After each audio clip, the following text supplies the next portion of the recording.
vingi ambavyo sisi kama wadau katika mnyororo huu wa thamani wa chakula tunaweza kuvitumia kwenye shughuli zetu, lakini pia kusaidia na kufikisha ujumbe kwa vijana wengine juu ya fursa mbalimbali ambazo zipo katika mnyororo mzima wa chakula. Kwenye mnyororo wa chakula kuna fursa nyingi ambazo tumekuwa tukizijua, lakini zingine tulikuwa hatuzifahamu. Kwa mfano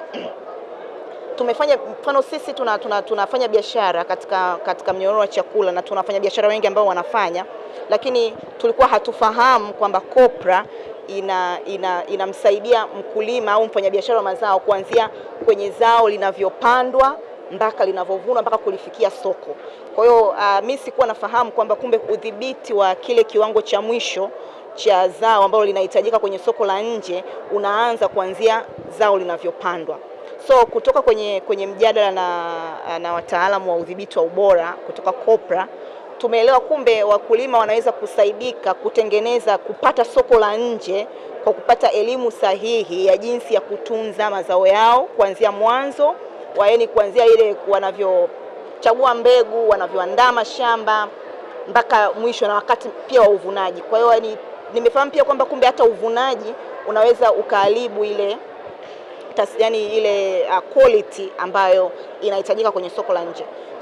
Ni kusaidia vijana kuona fursa mbalimbali za kilimo, lakini kuwatia uthubutu kwa kuwapeleka sehemu mbalimbali. Tuna program tofauti kama tour ambayo iko kwenye agrotourism kuonyesha vijana fursa za kilimo practically kwenye mashamba mbalimbali, na tumeshafanya ziara tofauti zaidi ya 10 na tumefanikisha kusaidia vijana kuingia kwenye kilimo na biashara za mazao.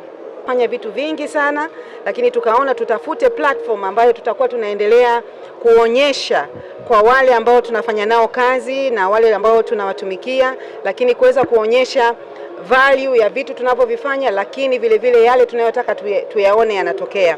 Kwa hiyo tukaona ni muhimu tutengeneze jarida ambalo litakuwa linatoka mara 2 kwa mwaka, lina demonstrate juhudi mbalimbali ambazo tunazifanya, lakini yale ambayo tunataka tuyaone yanatokea katika mnyororo mzima wa thamani kwenye mazao haya. Kwa hiyo hii itakuwa ni hafla fupi tu ya kuweza kulizindua. Tunalizindua rasmi leo, lakini tutaendelea kulipata na litaendelea kuwa distributed hapa na kwingineko ambako wadau wetu wapo.